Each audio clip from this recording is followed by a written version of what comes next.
Welcome to the very first episode of Query Corner. Query Corner is a new series from Learn Something Together, where people ask us questions that they've always been curious about, and we find the answers. Here is today's question. My name's Matt, and I want to know why an electric eel is electric. Great question, Matt. Though we call electric eels eels, they're actually a type of knife fish.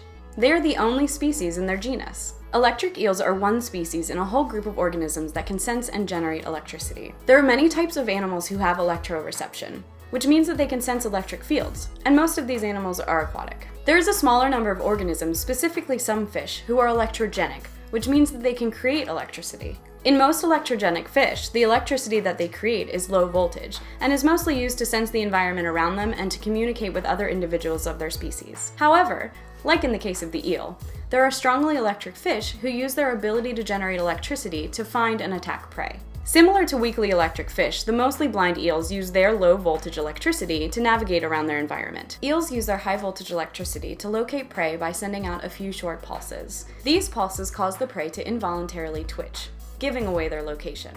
Then the eel can attack. During the attack, the eel rapidly fires high voltage pulses, which stun the prey and paralyze it so the eel can easily catch it. All of this is really fascinating, but the question that Matt asked is, how does this happen?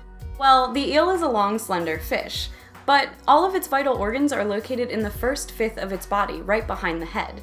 The rest of its body is devoted to 3 organs that produce electricity. In these organs are stacks and stacks of tiny disc-like cells, the electrocytes.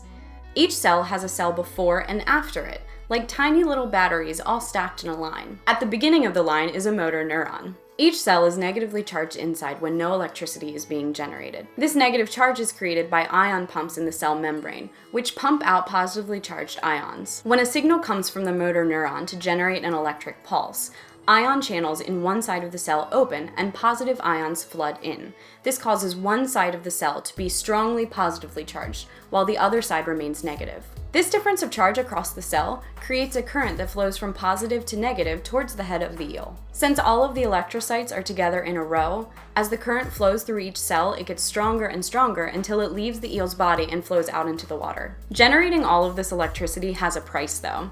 Your next question might be, how come the eel doesn't shock itself? Eels visibly twitch when they generate their electric pulses, which leads scientists to believe that they do feel a shock. Thanks for your question, Matt. I hope this helps. Do you have something that you want answered? Send us a video of you asking your question, or just send us the question. You can email it to us, tweet it at us, or even post it on our Facebook page. Subscribe to us to see more questions get answered, and together, we will learn something.